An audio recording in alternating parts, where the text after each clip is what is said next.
Para dar início, então, a essa nossa sessão de perguntas e respostas, eu vou começar as perguntas.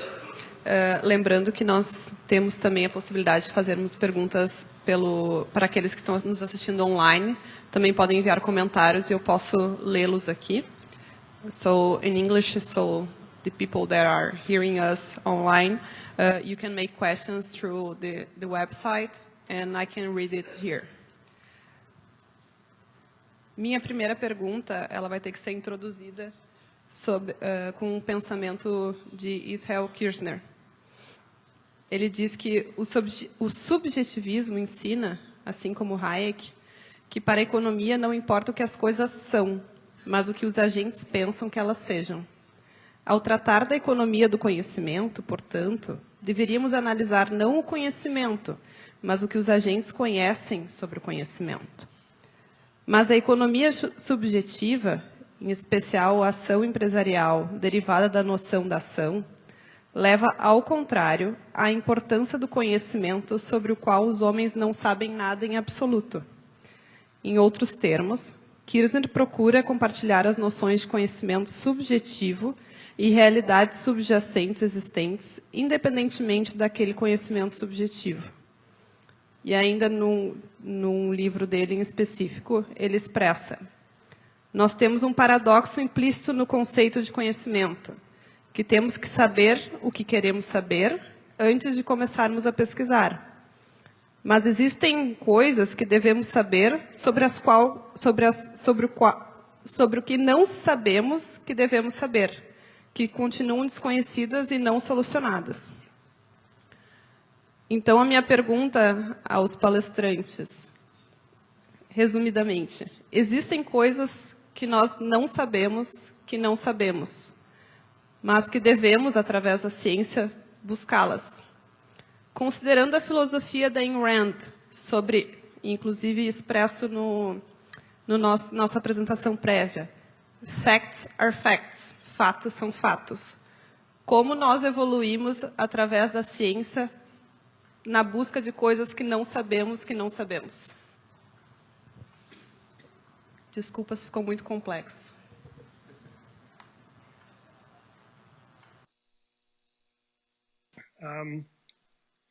I mean, is this on? Can you hear me? Okay. Eu não sei se eu entendi muito bem o ponto do Kirzner que ele está fazendo, porque toda a história da ciência é um processo de descoberta de coisas que nós não sabíamos que não sabíamos. Então, quando Galileu apontou seu telescópio para o céu, ele não tinha ideia do que ele encontraria lá. Ele descobriu que Júpiter tem luas. Ninguém sabia que Júpiter tinha luas. Ele descobriu que Vênus tem fases, assim como a Lua. Ela passa por ciclos e... Então, toda a história da ciência, ela empurra os limites, estende os limites de coisas que nós nem sabíamos que existiam. Então, a perspectiva de Ayn Rand sobre a descoberta científica, ela tem uma perspectiva metafísica profunda chamada primacia da existência, e é essa ideia de que a realidade é do jeito que é. Ela está lá fora e o papel da razão, a função da razão e da descoberta científica é aprender o que existe. E a humanidade começa num estado de ignorância completa. Quando nós éramos seres humanos primitivos, vivendo em cavernas, caçando, nós não sabíamos nada e nós inventávamos histórias para tentar criar uma visão de mundo e responder a pergunta por que as árvores acordam, porque tem os deuses do vento e porque os rios fluem, porque tem os deuses dos rios, e todo o processo de desenvolver a ciência, a civilização é a descoberta sobre como o mundo realmente é e não como pensamos que ele é. E mesmo com o empreendedorismo, eu acho que não é verdade que os empreendedores têm que começar já sabendo o que eles estão tentando descobrir. Algumas das criações inovadoras, mais inovadoras, aconteceram porque alguém teve uma ideia de que ninguém tinha pensado antes e todo mundo achava que era maluco, mas se torna uma ideia que muda o mundo. Bom, recentemente, houve uma descoberta na física gravitacional, onde eles descobriram as ondas gravitacionais pela primeira vez. Ondas de energia que o Albert Einstein previu. Não sei se não sabia que eu ia entrar nisso aqui, mas eu tenho um doutorado em física e foi isso que eu estudei. Então, por muitas décadas eles estavam construindo esses detectores de ondas gravitacionais e nos últimos anos eles finalmente conseguiram detectar algo pela primeira vez, colisões de buracos negros, esse tipo de coisa. E um dos fundadores desse projeto, ele sempre disse que tem coisas que nós esperamos ver, então nós fazemos os nossos cálculos e temos boas razões para construir os detectores e de pensar que nós vamos detectar colisões de buracos negros, mas o que ele sempre disse é que ele estava mais empolgado era com as coisas que nós não temos ideia que existem lá fora no universo. Ele estava mais empolgado com as coisas que nós não sabemos e em estender esses limites com descobertas totalmente novas. So he had faith that he was going to find something else. He had faith that he was going to find something else. Então, não, ele não esperava que ele ia encontrar algo com certeza, mas ele tinha a atitude correta, que no nosso conhecimento humano sempre existe um contexto de conhecimento que nós temos.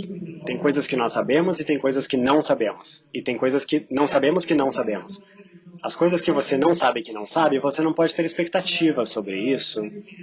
Mas o que ele tinha era curiosidade e esperança de que talvez nós fôssemos descobrir algo que nós não conhecíamos. Mas mesmo que isso não aconteça, existiam razões suficientes, baseadas nas coisas que nós sabíamos e que esperávamos encontrar, para justificar a construção dos detectores. E nos últimos anos, tem sido incrível o que nós descobrimos sobre essas coisas. E eu não acho que nós ainda não descobrimos nada que nós não sabíamos que não sabíamos, mas continuamos tentando. A minha pergunta seria, toda teoria normalmente tem algumas críticas, né, de vários outros especialistas e outras correntes de opinião. Eu queria saber se cada um de vocês três tem alguma crítica com relação à teoria da Ayn Rand e se vocês tiverem, se poderiam falar sobre a crítica.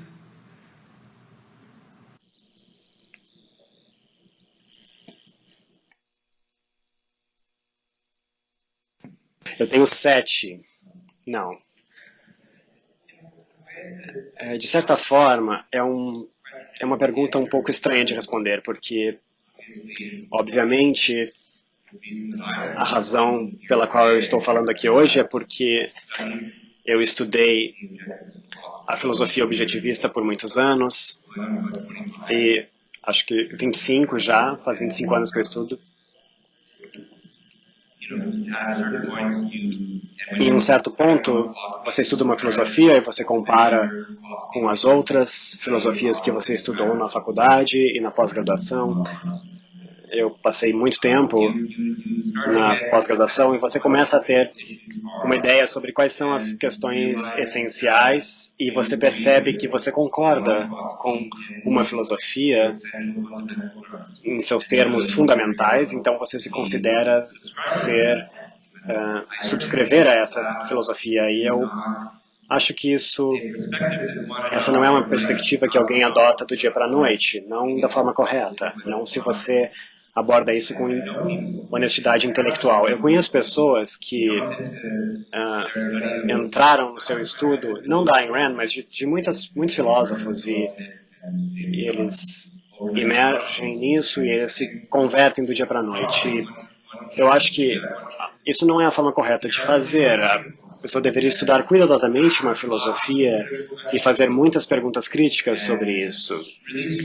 E realmente ter essa luta consigo mesmo e considerar todas as críticas que foram feitas. E uma das coisas que eu fiz quando eu comecei a estudar o objetivismo foi que eu fui para a biblioteca e eu tentei encontrar o maior número possível de livros que oferecessem críticas.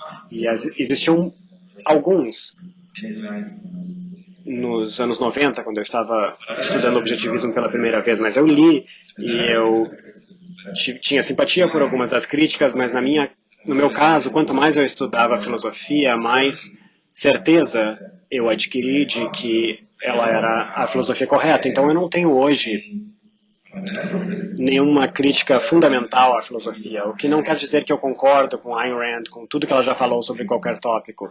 Existe uma diferença entre a filosofia dela, que são os princípios essenciais da visão de mundo dela. Existe uma diferença entre isso e tudo que ela falou. Então, eu não concordo necessariamente com tudo que ela falou, mas eu não tenho uma lista aqui comigo de tudo que eu poderia discordar. Mas a pergunta importante é o que você pensa sobre a filosofia. E, sim, eu tinha críticas no passado que eu acho que eu respondi, e é por isso que eu me considero um objetivista hoje, e eu não espero que todos aqui se considerem um objetivista. E está bem, podemos ter uma conversa interessante por causa disso.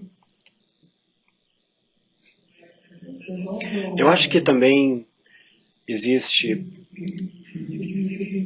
Se você pensa sobre a filosofia como uma ciência, você não tem essa pergunta sobre essas coisas na ciência. Você não diz se você concorda com a teoria de Newton da gravidade, você é um newtonista, ou se você pensa que o Einstein tinha coisas importantes a dizer sobre a gravidade, você acredita em tudo que ele tinha a dizer sobre a gravidade. É uma questão de... Existe uma perspectiva sobre o mundo e perguntas que você acha o que é verdade e o que não é. E é uma pergunta científica sobre se os conceitos e ideias que você chegou estão de acordo com os fatos, da mesma forma que você teria com relação à gravidade e com algumas outras questões específicas.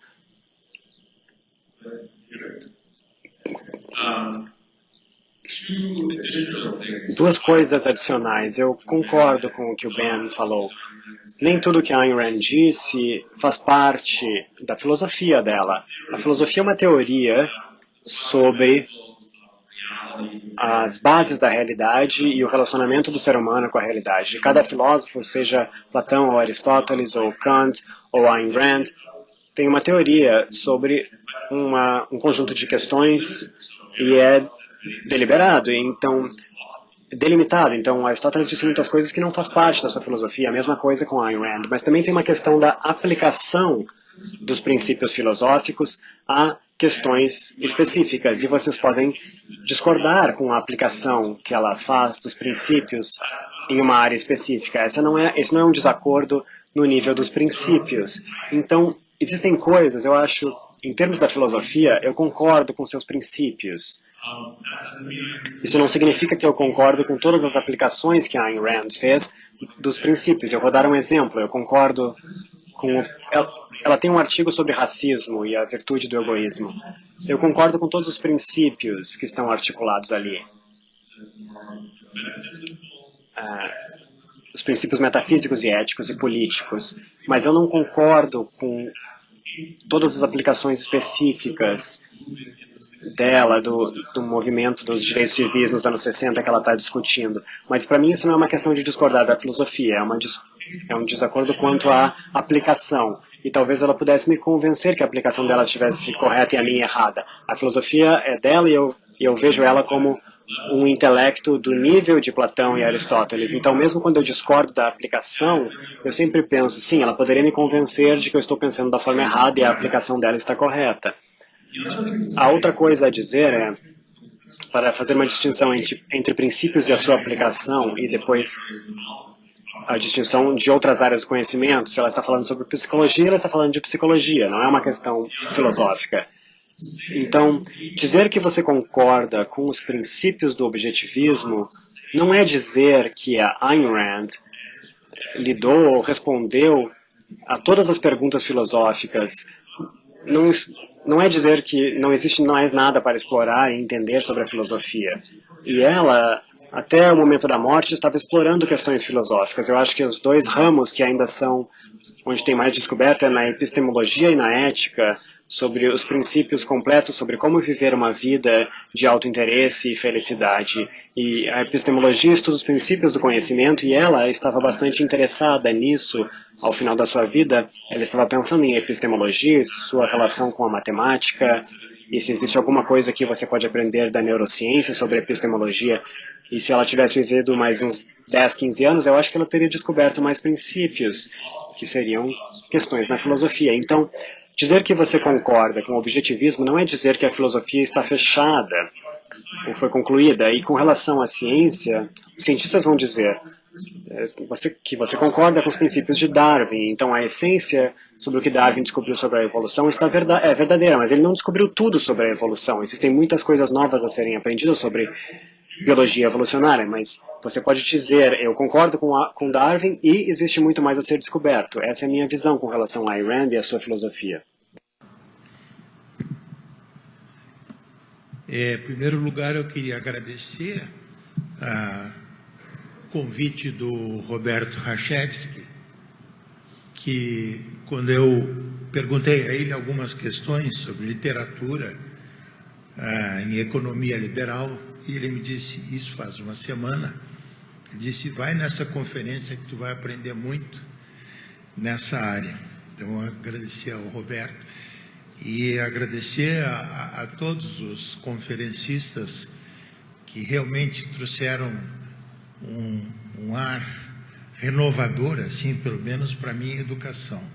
Eu sou médico e sou educador, e nós, na trajetória médica, já o médico maduro, certamente nós transitamos pela ética e pela razão, e eu sempre me refiro a um autor muito importante para nós, para mim especialmente, que foi o Spinoza, um filósofo judeu-português, que com a Inquisição a família migrou para Amsterdã, e lá ele fez uma revolução no pensamento filosófico contra o establishment, especialmente da comunidade judaica na época, 1600 e pouco. E a questão é como usar o objetivismo e a razão e a ética nos dias de hoje em relação a um ponto que eu acho que é crítico no nosso mundo, que é a saúde planetária, o aquecimento global. Embora questionado por alguns, eu estudo essa situação e eu acredito que há evidências muito fortes de que existe um efeito antropocêntrico, aquecimento global, causado pelo ser humano e as suas formas de convivência. Eu vi o currículo dos painelistas e eu vi que o Keith tem um interesse especial em environment.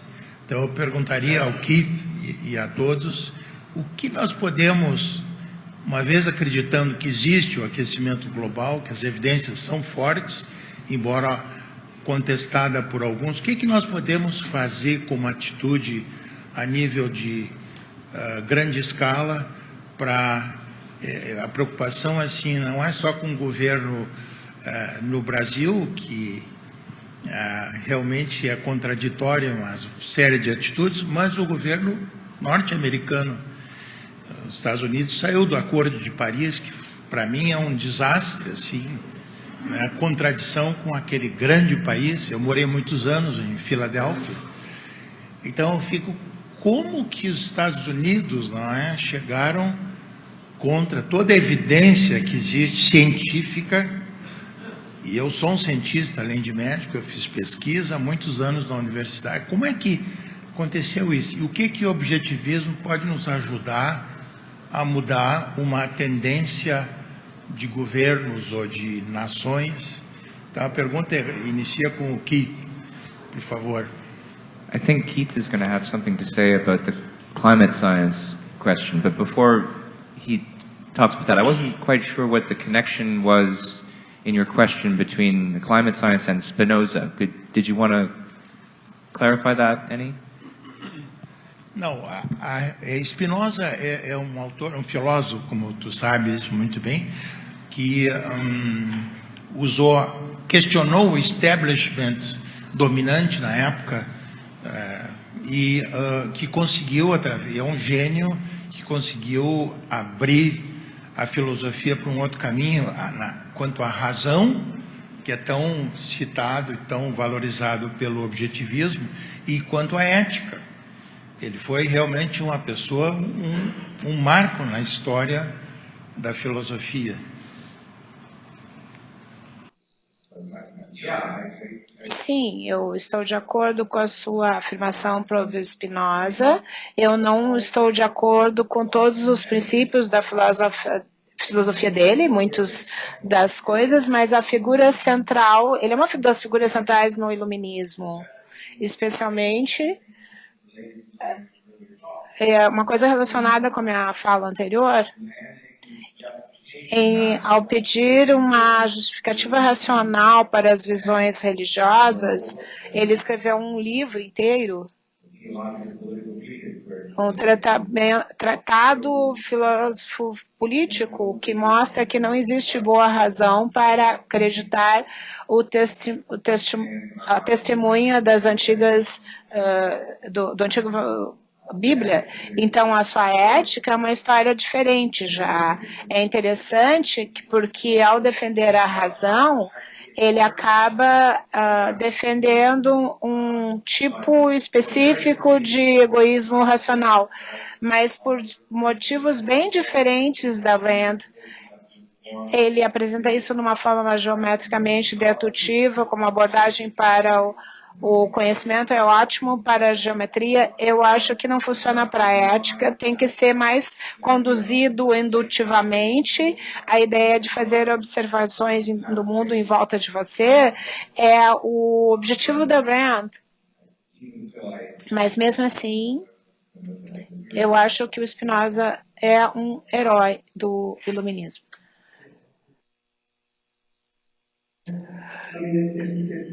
Uma coisa é reconhecer que existe um efeito antropogênico no clima. Você vai fazer questões de afirmações de verdadeiro ou falso tendo seu efeito no clima. Mas é muito diferente chegar a uma conclusão, como as pessoas fazem hoje, que nós podemos prever que vai ter uma catástrofe, o mundo terminando. Essa conclusão vai muito além das evidências. A questão é se é verdade que existe um efeito antropogênico no clima, o que deveremos fazer alguma coisa, devemos fazer algo. Se vocês olharem as políticas que as pessoas propõem, as pessoas querem que a gente completamente corte o uso dos combustíveis fósseis. E se vocês olharem um pouco de pesquisa, quanto dependemos, 80% da energia do mundo vem da queima de combustíveis fósseis. E não existe alternativas realistas para isso no momento. Então, a ideia de cortar completamente e, de alguma forma, ter uma civilização florescente, ela é completamente errada.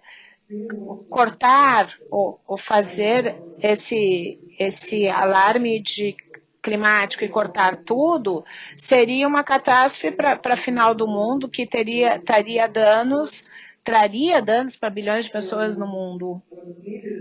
O que é necessário é uma perspectiva mais sóbria nesta questão, e o fato é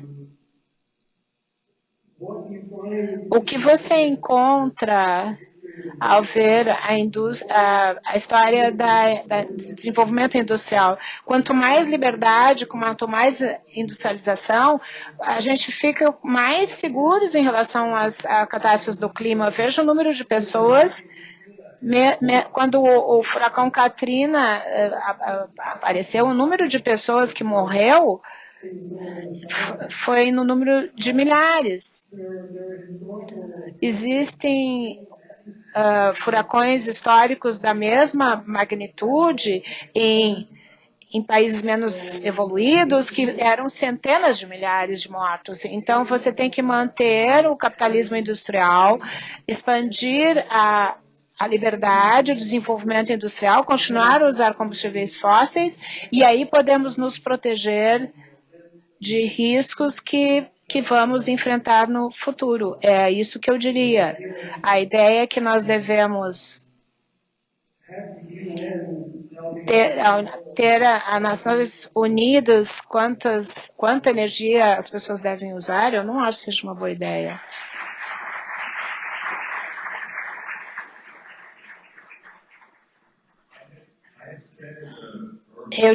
Eu já falei no painel anterior que eu acho que o meio ambientalismo, eu falei ismo, é uma abordagem ideológica muito ruim. Você tem que ver isso funcionando no aquecimento global, na mudança climática. Existe uma ciência real e cientistas verdadeiros envolvidos em investigar, mas quando sai da ciência para a política, os ideólogos tomam conta. O meio-ambientalismo, quando você olhar o movimento, da onde que ele veio? Ele veio da esquerda, veio do socialismo. E se você ler o livro da Rand, a Revolução Anti-Industrial, a nova esquerda e o anti-industrialismo. E vocês vão ver como as coisas estão mudando. Você vai de antigas visões para novas visões. Vocês têm um bando de socialistas, comunistas, marxistas. Eles estão entrincheirados nas universidades americanas, que antes da Segunda Guerra, eles eram idealistas que prometiam que eles tinham a ciência do nosso lado, o progresso do nosso lado, que o comunismo e o socialismo iam nos levar para a prosperidade. E não levou a nada disso. E pela Segunda Guerra Mundial, a gente não podia ver nenhum dos benefícios. Quando você vê o que aconteceu na Rússia, na Alemanha, o fascismo, então esse sistema não produz nenhum tipo de progresso. Eles foram enfrentados com a escolha de reexaminar as suas visões fundamentais básicas. Como vamos defender sistemas tão monstruosos, ou você vai dizer que a pobreza é melhor do que a indústria? Então vamos industrializar as nações, a União Soviética ia passar dos Estados Unidos, isso não aconteceu. Você tem uma escolha, ou estamos do lado de uma ideia monstruosa, ou vai ter pobreza. E tem tanta gente escolhendo o ideal da pobreza, a gente não pode conseguir uma sociedade industrial através do socialismo e comunismo. Você vai dizer que a sociedade industrial é ruim. E essa mentalidade que funcionou por 40, 50 anos, e você vê isso acontecendo na questão do aquecimento. Se realmente alguém pensa sobre todos os benefícios que a sociedade industrial trouxe e as suas propostas é dizer não vamos ter esse benefício, porque nós vamos ter uma catástrofe com isso, se vocês não estiverem pensando nos benefícios, você não está pensando na questão. E muitos deles, de uma perspectiva ideológica, eles não gostam de investimento do capitalismo. Eles gostam de se livrar disso, em vez de ser um dos grandes feitos da humanidade. Quanto ao ponto, eu só gostaria de complementar, talvez, com uma informação que seja necessário para quem nos fez a pergunta. Se nós procurarmos sobre curva de Kuznets, a gente pode ver também uma relação de capitalismo e desenvolvimento, inclusive na área de meio ambiente. Então, a gente chega num ponto de equilíbrio, uma parábola invertida, que o capitalismo ele se desenvolve, ele pode chegar num pico de talvez danos ao meio ambiente, mas a partir daquele momento de desenvolvimento da nação, ela se torna consciente sobre os danos e ela espontaneamente faz uma redução de danos, porque ela toma consciência a partir do desenvolvimento gerado no país, por questão cultural e de conhecimento. Então, talvez fosse interessante procurar por curva de Kuznets, que inclusive o Cato Institute tem trabalhos relacionados a isso. Deixe-me acrescentar uma coisa, já que você mencionou toda a perspectiva de que existe um conflito entre o ambiente e o desenvolvimento humano e a prosperidade é uma perspectiva completamente errada e isso vem de tratar o ambiente, tratar o homem como separado do ambiente. E o ambiente é algo a ser deixado intocado, é a parte selvagem, isso é o bom e tudo que nós fazemos. Isso cresce, fomenta toda essa perspectiva altruísta de que estamos falando nesse final de semana. A ideia de que nós somos o mal e que o sacrifício é o bem. O ambientalismo cresce disso. Se você deixa isso de lado e você olha o que o desenvolvimento industrial faz, tudo tem a ver com melhorar o ambiente do ser humano, tornar o nosso mundo melhor para nós vivermos. Quando construímos arranha-céus e parques e autoestradas, é para nós podermos aproveitar o nosso mundo melhor. Então, mesmo a curva de Kirchner, a ideia de que, bom, as coisas ficam ruins e depois o ambiente melhora, depois que nós nos desenvolvemos o suficiente, todo o processo de desenvolvimento industrial é um processo de tornar o ambiente do ser humano melhor. Primeiro a gente desenvolve a nós mesmos, depois a gente desenvolve o que está à nossa volta. Por favor. Primeiramente, bom dia a todo mundo. Eu quero comentar sobre a teoria que foi abordada num filme em 2005, Idiocracy, onde a sociedade, basicamente acontece no filme, a sociedade basicamente evolui a um ponto tecnologicamente onde tem qualidade de vida alta. Então, os jovens não se preocupam mais com o pensamento racional, com criar e com desenvolver, e acaba criando uma massa que domina o mundo, que só se preocupa com diversão e não constrói mais nada. Então, a gente pensa assim, como a gente pode abordar hoje para construir, levar pensamento racional para a educação? E num país que nem o Brasil, como a gente pode abordar isso para evitar de ter que lidar todo dia, às vezes, com pessoas que não se importam mais com o pensamento racional, não se importam mais com nada? Eu assisti o filme Idiocracia e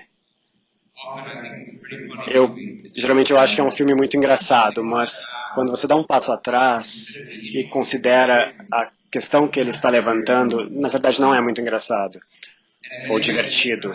E de muitas formas a premissa desse filme também é a mesma premissa de Atlas Shrugged, da revolta de Atlas, só que Atlas está lidando com isso com seriedade, porque o que tem de comum em ambos é o que acontece quando as pessoas que inventaram a tecnologia, descobriram a ciência e que fazem a manutenção das máquinas, quando elas não estão mais lá, para mantê-las rodando, crescendo e manter o mundo se movendo. Não é mais uma comédia, é uma tragédia quando isso acontece. E é uma que já aconteceu na realidade no passado. O Onkar mostrou o gráfico ontem sobre o crescimento do PIB durante o período greco-romano e depois isso reverte por 1000 anos e não começa a crescer de novo até o século XVIII e XIX. E esse é exatamente o mesmo fenômeno. Os gregos e os romanos descobriram uma grande quantidade de conhecimento e criaram tecnologias que foram perdidas pelas eras, mas no caso da Grécia e da Roma e do que é mostrado na revolta de Atlas, não é que as pessoas inteligentes pararam de ter filhos e por isso a inteligência morre no mundo. Não, isso implica que a única coisa que é responsável pelo uso inteligente da ciência e tecnologia é a genética, e isso, por razões que nós discutimos antes, é bastante suspeito. O que acontece, na verdade, ou ao contrário, é que as pessoas fazem escolhas e elas adotaram ideologias como o altruísmo que acabaram sacrificando as melhores pessoas e sacrificando a si mesmos. É por isso que a mente se esconde e esse conhecimento é perdido por muitos anos e com sorte nós conseguimos ter isso de novo e como resultado do iluminismo, mas está longe de se ser garantido que nós vamos manter. Nós estamos aqui para falar sobre isso, em parte porque quais são os requisitos filosóficos para manter uma civilização industrial e tecnológica. E um cara e uma máquina do tempo não vai conseguir nos salvar.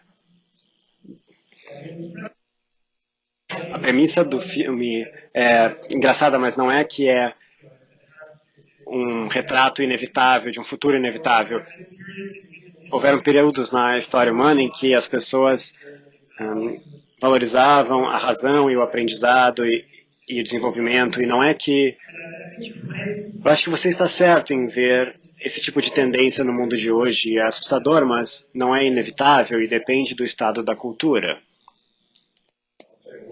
Eu diria uma palavra sobre a educação. Você perguntou sobre a educação no Brasil. Eu não tenho muitas informações sobre o sistema brasileiro, mas eu acho que é parecido com o que está acontecendo no mundo. Eu acho que é uma perspectiva que você pode ter, que as pessoas não são educadas hoje, mas a melhor perspectiva é que eles são mal educados. Não é que o sistema educacional não tenha ensinado nada para eles. Ensina um monte de coisas que não é verdade. A Ayn Rand, e eu acho que ela estava correta, ela sempre enfatizou que o problema da cultura são os sistemas educacionais ruins, porque o sistema educacional está educando mal, e para você voltar, você tem que entrar na esfera da educação e combater a má educação com a verdade. Você tem que alcançar a verdade. Tivemos um painel ontem, se as pessoas devem se envolver na política, e tem motivos para isso. Existem motivos em cima de motivos para se desenvolver no sistema educacional. Se você está interessado na batalha pela cultura, eu trabalho num instituto educacional, mas tem muitos que trabalham no campo da educação primária e secundária. Eu acho que isso é muito importante, porque no final das contas é lá que a batalha vai ser travada. Da próxima pergunta, só fazendo um gatilho, aproveitando, falando sobre educação. Quão mandatória seria a educação, então, aos pais para darem aos filhos? Qual seria o sistema desenvolvido? Acredito que nós não vamos advogar para uma educação estatal. Não sei como é que a Ayn Rand entenderia essa mandatoriedade de existir uma educação. Eu diria uma palavra sobre isso. Eu me esqueci se ela tratou dessa questão específica. Essa questão foi tratada de forma mais geral. A minha visão é que os pais têm uma responsabilidade de educar as suas crianças. E se eu vou fazer uma adição entre educar no sentido de desenvolver certas capacidades, que pode se mover mais para a independência, versus qualquer tipo de independência. O pai tem a responsabilidade de ensinar a criança a falar línguas e outras, ou a língua e outras capacidades rudimentares. Eu não posso dizer que eu não vou me importar com o resto da educação dos outros. Vai ter certo criticismo moral para os pais que não educam as crianças, mas não existe uma crítica sobre o Estado. Tem uma questão do Estado interferir na educação, tem um abuso aí da criança. Isso é uma obrigação dos pais, especialmente se o governo tem um papel nisso. Não é uma obrigação involuntária, eles escolheram ter crianças, tinha menos opções para evitar que isso acontecesse. Então, eles fizeram a decisão de ter filhos, com o conhecimento que eles vão ter que ter responsabilidades, mas tem uma escolha. Na questão da educação, um sistema capitalismo correto teria uma completa separação entre o Estado e situação, do forma que eles têm a a completa separação do Estado e qualquer outro aspecto da economia. A Ayn Rand ela fala da separação do Estado da economia pelos mesmos motivos da separação da Igreja do Estado, porque a ideia é que o governo vai estar envolvido em exigências para as pessoas, de como as pessoas vão pensar e controlar as pessoas e a educação e o pensamento das pessoas, é uma receita para o crescente autoritarismo dos estados. Bom dia. A minha pergunta é sobre linguagem, a questão é linguagem, porque para mim fica óbvio que quando Ayn Rand escreveu sobre o homem deve fazer isso, ela se refere à humanidade, a mankind, né, a pessoa.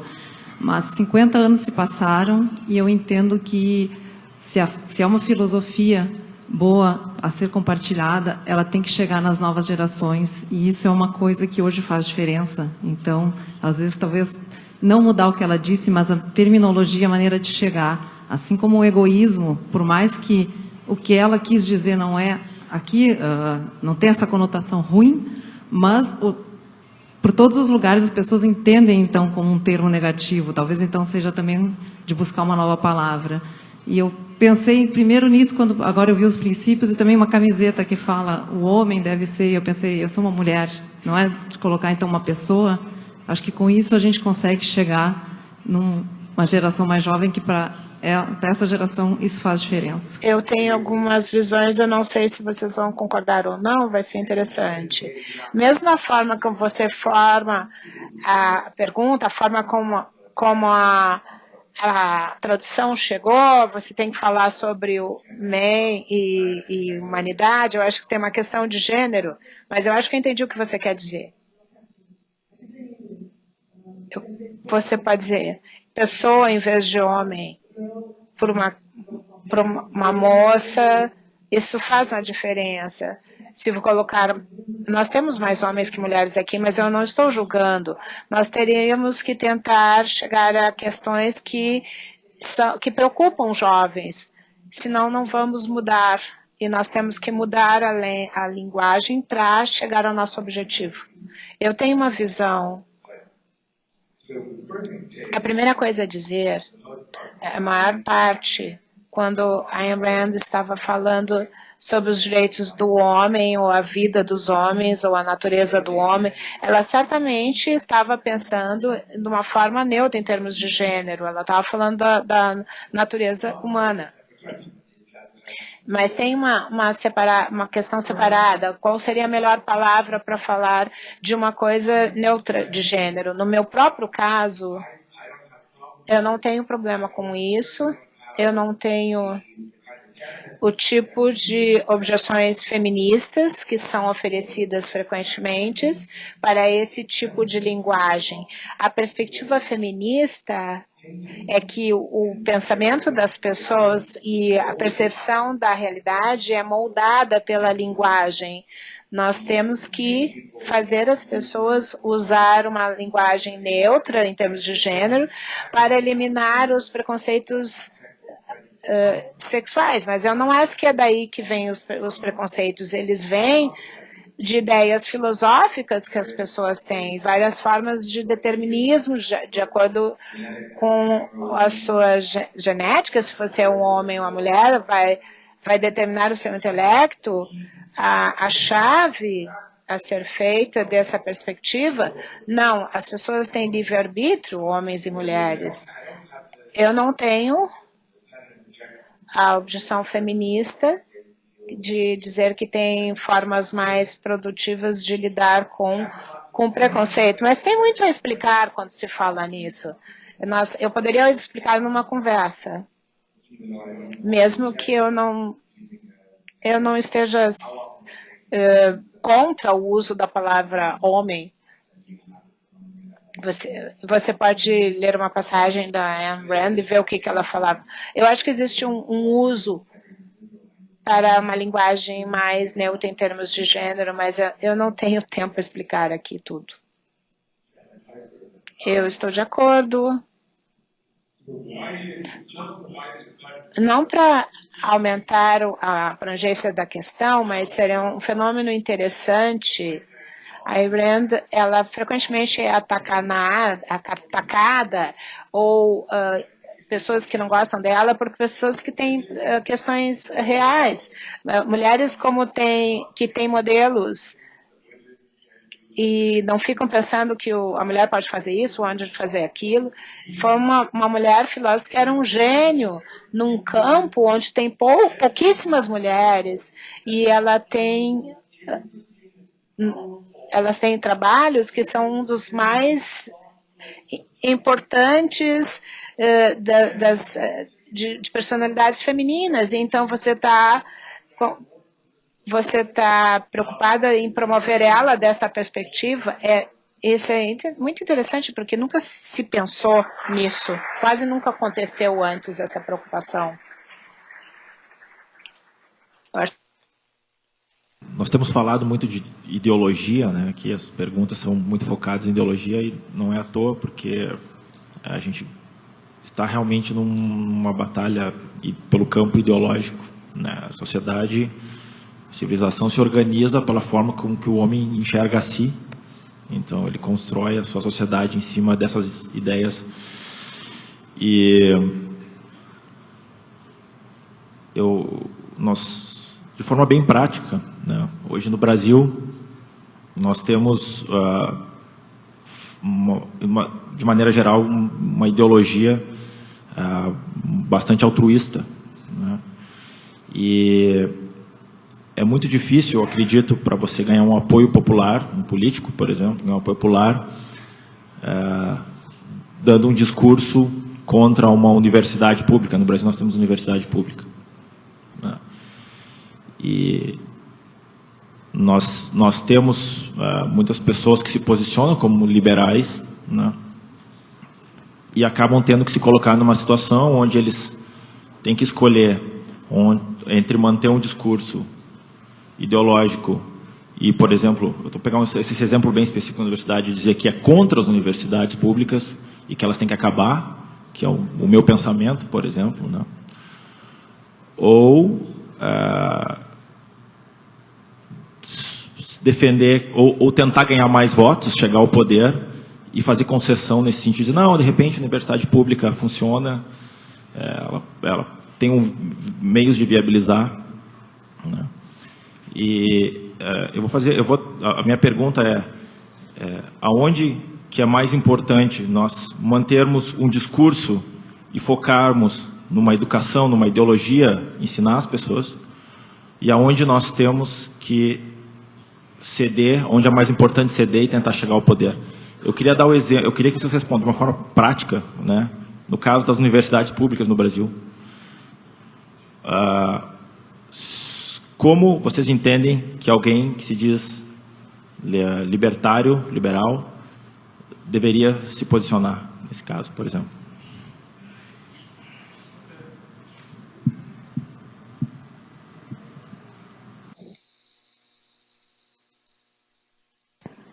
I want to just make sure I understand. Eu quero ter certeza que eu entendi a pergunta. Parecia que você estava perguntando a respeito dos políticos que estão numa situação que, se eles tiverem que comentar da propriedade da educação pública, por exemplo, a educação das universidades, eles perdem a popularidade, eles são criticados, que tem outros aspectos da agenda que eles poderiam avançar. Foi isso que você perguntou? A pergunta não é nesse caso específico. Qual você entenderia como uma posição correta para os objetivistas, a forma deles verem as coisas a respeito das universidades públicas, que são universidades que são grátis, ou se dizem grátis, nenhum partido no Brasil é contra a universidade pública. Nenhuma oposição diz que eles deveriam. Ninguém tem coragem suficiente para dizer isso. E isso me traz uma preocupação que nós perdemos a batalha ideológica. Ninguém está defendendo a ideia correta. A gente tem medo disso. Talvez a direita. Porque a gente pode perder poder se a gente fizer isto. Quem você deve escolher? Tentando conseguir votos e depois de conseguir os votos, mudar o status quo ou manter o discurso e ter influência ideológica nas pessoas? Eu acho que isso é parecido com algumas questões que nós falamos ontem no painel sobre política e se envolver em política ou não. Eu acho que você deveria defender a educação livre e privatizá-la. Isso seria o objetivo político, nós falamos sobre isso, a importância de articular realmente qual seria o objetivo final. Isso seria, então você pode ter meias medidas e poucas medidas, então, mas você tem que ter uma visão positiva. Se tudo que você tem, eu sou contra as universidades públicas, parece que você é contra a educação. Por que as pessoas precisam ser educadas? Não, a razão para a liberdade na educação é porque a educação é tão valiosa. Por menos o motivo que eu quero liberdade na medicina é um valor tão tremendo que eu quero as pessoas livres, capazes de pensar, de inovar, de criar e produzir. Então, se a sua posição, eu sou contra a universidade pública, mas eu valorizo a educação tanto e vejo olha o que está acontecendo com as universidades públicas, elas não estão dando a educação. Você pode ter um melhor sistema. Por exemplo, o Uber e o Lyft em relação aos táxis. Então, como melhores eles são em tipos de transporte, eu não sou contra táxi, eu sou a favor da liberdade de transporte. E se você fizer isso, você vai ganhar muito mais pessoas. Eu gosto disso, eu gosto do Uber e Lyft, eu uso todo o tempo. Talvez a educação deveria ser melhor. Não vamos nos livrar de toda a educação pública, mas vamos ter mais educação livre, vamos ter mais competição, vamos reduzir o papel do Estado. Então, seria mais fácil as escolas privadas se operarem. É uma oportunidade de apresentar a visão positiva, em vez de dizer eu sou contra a educação, e se você fizer isso, você ganha muito apoio. Eu concordo com isso, mas você tem que ver por que isso é tão intocável. É porque a dominância do altruísmo no país. As pessoas têm como garantia que as pessoas têm um direito de educação livre provida por todos os outros. Se vocês verem, são as batalhas que você deve lutar para mudar completamente a perspectiva moral das pessoas é uma questão fundamental muito maior. Então, a perspectiva correta em altruísmo e as coisas que discutimos ontem, isso realmente é a batalha que deve ser lutada. O motivo que você continua a ter educação pública e socialismo e todas essas coisas, isso continua a acontecer por causa das ideias morais que as pessoas têm. Eu gostaria de adicionar uma última coisa, não é a minha área de conhecimento. O sistema americano de educação, principalmente quando se chega na educação superior, que é o que você está falando, o sistema americano é cada vez mais dominado pelo Estado. Mesmo as universidades que são nominalmente privadas ainda têm um enorme patrocínio ou garantias do governo federal, mas mesmo assim, os alunos são responsáveis também por pagar. Os preços são muito caros, principalmente na medicina, por causa disso. Eu não acho que não é por acidente que as pessoas de todos os lugares do mundo ainda vêm para as universidades americanas. E eles são consideradas as universidades líderes no mundo. É importante que as suas raízes sejam nas instituições privadas e que eles requeram uma história de excelência e tem uma reputação por causa disso. Eu acho que o governo continua a se trincheirar dentro das universidades. Eu acho que as universidades estão perdendo sua ponta e o seu trabalho de ponta. Isso acontece em vários lugares do mundo. A cultura nos campos americanos tem restrições cada vez maiores, tem restrições à diversidade intelectual, até a um momento onde o governo se envolve. Eu acho que eles vão destruir o que atrai as pessoas de todo mundo para estudar lá. Nós temos tempo para 2 perguntas curtas. Está bem? Só pelo horário mesmo. Tentarei ser rápida. Primeiramente, não vou reforçar tudo o que eu concordo com o objetivismo, porque eu acho que aqui a intenção é realmente debater e ter polêmica. Né? Então, assim, vamos falar sobre o individualismo, o livre-arbítrio, o egoísmo virtuoso, a maldade do altruísmo, a autoestima, capitalismo, livre mercado. Excelente, concordamos. Eu tenho alguns pontos que o objetivismo... Eu tenho que fazer um paralelo, né, o objetivismo como filosofia e o liberalismo, que em inglês para vocês é o libertarian, né, não é o liberal, né, que aqui, enfim, é diferente no Brasil. Eu tenho que fazer um paralelo econômico, né, aplicável, né, principalmente com o vídeo excelente de introdução ao objetivismo que mostraram. Ela também mostra muito o capitalismo e a função do Estado, né, o Estado mínimo, que eu concordo. Sou muito fã do Milton Friedman e ele também é dessa linha do Estado mínimo e eficiente. Bem, considerando que nós somos nós e nossas circunstâncias, né, parafraseando o filósofo José Ortega, hoje, na nossa realidade, vocês consideram moral uma conduta ilegal que justifica sua visão de mundo ou filosofia? Acho que não. É uma pergunta retórica. Acho que não, né? Senão seria o fim dos tempos. Nós, querendo ou não, vivemos em uma democracia e o oposto de democracia é o autoritarismo, é o totalitarismo. Então, vivendo em uma democracia, caso nós não acreditemos nas leis que nós estamos sujeitos, nós precisamos nos infiltrar no sistema para conseguir mudar as leis. Ou admitir que a democracia não funciona e iniciar um regime totalitário, que eu acho que não é o correto.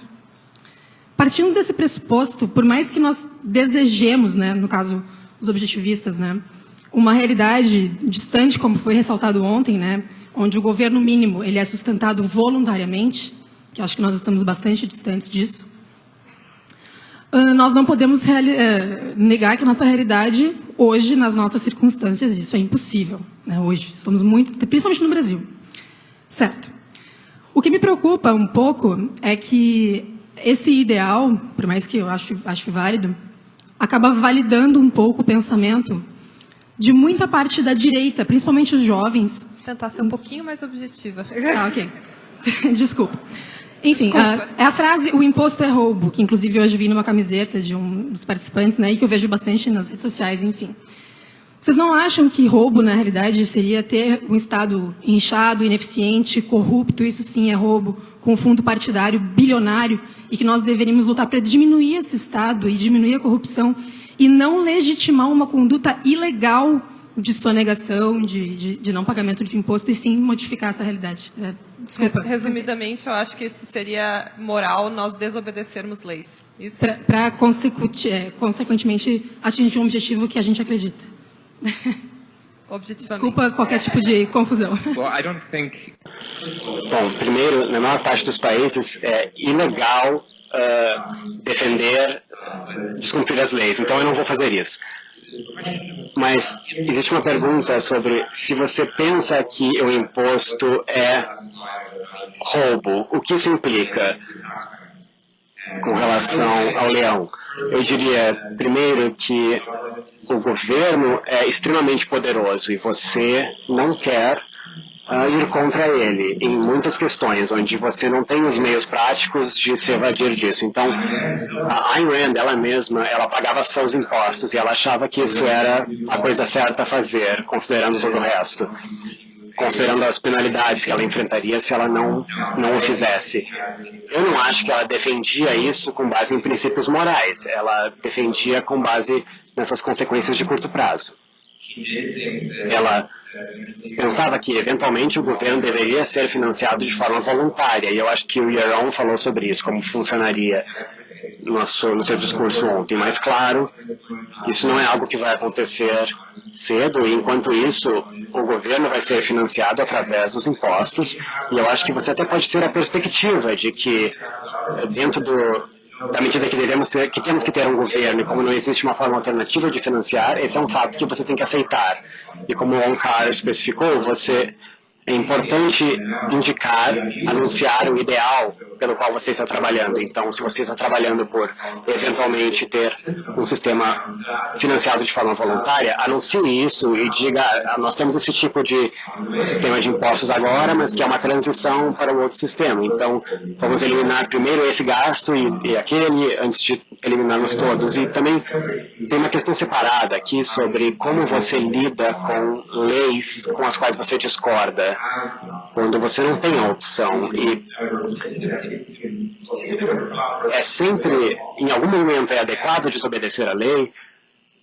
E se eu me lembro das visões de Ayn Rand quanto a isso, ela pensava que existe um papel para a desobediência civil, mas não geralmente do tipo que você vê sendo celebrada. A visão dela é que você se engaja em desobediência civil da forma correta quando você quer falar sobre a justiça da lei que você está querendo, com a qual você discorda. Então você está disposto a ir a julgamento e se engajar em um argumento para defender por que essa lei é injusta.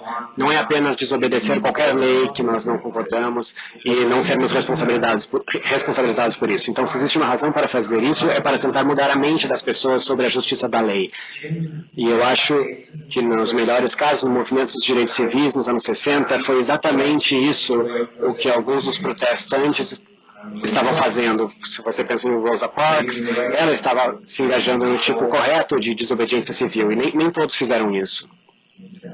Alguma coisa a acrescentar? Eu só vou dizer que eu concordo com isso, e eu não uso esse slogan, a ideia de que imposto é roubo, pelo tipo de razões que foram indicadas na pergunta. Eu digo da seguinte forma: nós falamos um pouco sobre, esses últimos 2 dias, sobre o governo como um bem necessário. Eu também vejo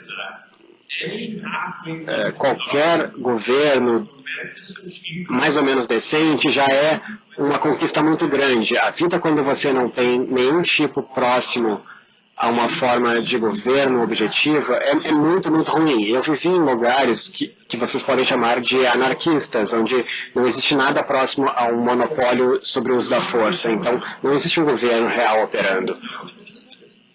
E é uma existência terrível. Então, eu não gosto da Dinamarca, por exemplo, como forma de governo, pensando nisso como um ideal. Mas é uma grande conquista ter esse tipo de governo e esse tipo de estabilidade e esse tipo de ambiente político em que as pessoas podem prosperar. Elas não podem prosperar tão bem quanto poderiam em um capitalismo laissez-faire total. Eu acho que esse é o ideal, mas ainda assim é uma conquista incrível. E a ideia de apenas dizer que imposto é roubo se traduz muito fácil em o governo é o problema. E não é o problema. O problema é uma visão errada sobre o que o governo deveria fazer.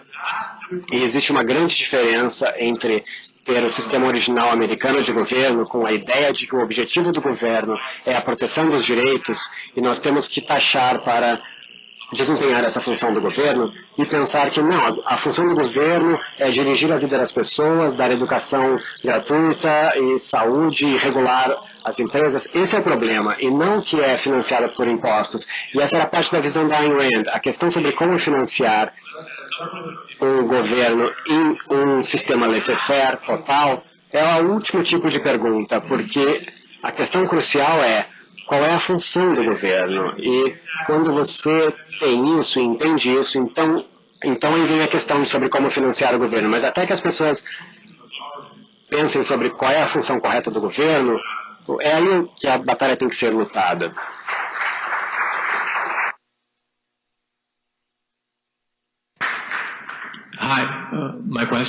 Oi, a minha pergunta é sobre filosofia. Eu só vou definir um termo, piedade.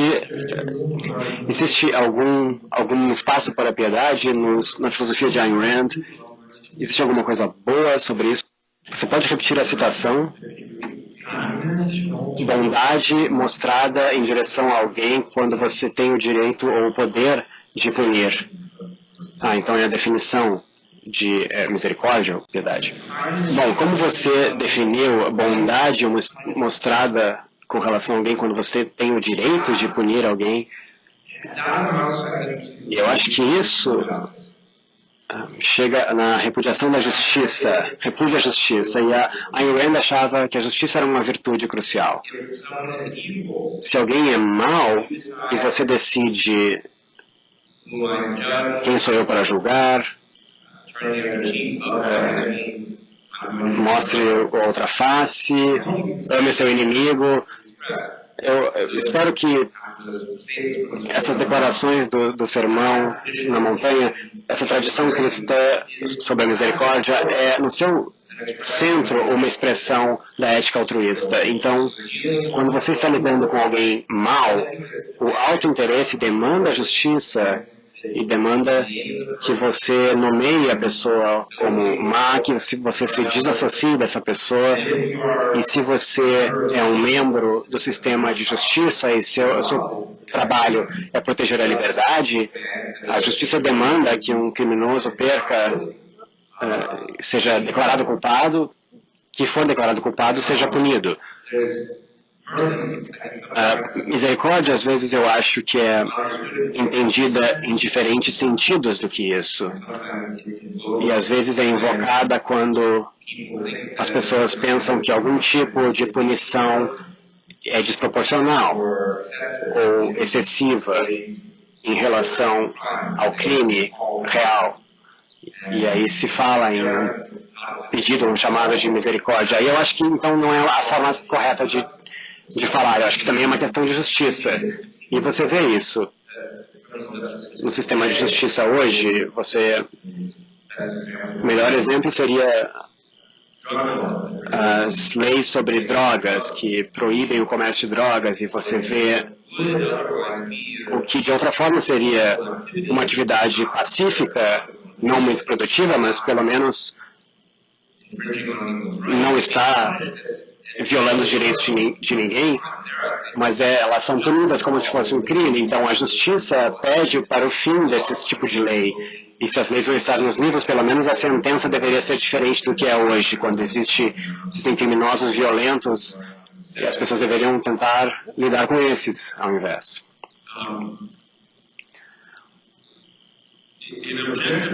No objetivismo e no pensamento de Ayn Rand, ela faz uma distinção, e eu acho uma distinção importante, entre piedade e perdão. Então, piedade é deixar alguém se escapar da responsabilidade, quando eles merecem ser punidos. E ela acha que não existe razão para isso. Mas você pode perdoar alguém quando é merecido. E é importante essa qualificação. Quando alguém fez coisas para resolver as ações erradas que eles tomaram, mas ele ainda tem a causa, e quando você trata alguém de forma injusta, você desperdiçou uma parte dessa pessoa, da vida dessa pessoa, e você não pode consertar isso totalmente, mas você pode tentar, e pode ser adequado perdoar alguém se essa pessoa mereceu, mas isso é diferente. A piedade, a misericórdia é de forma não merecida, a pessoa não fez nada, ela merece ser punida,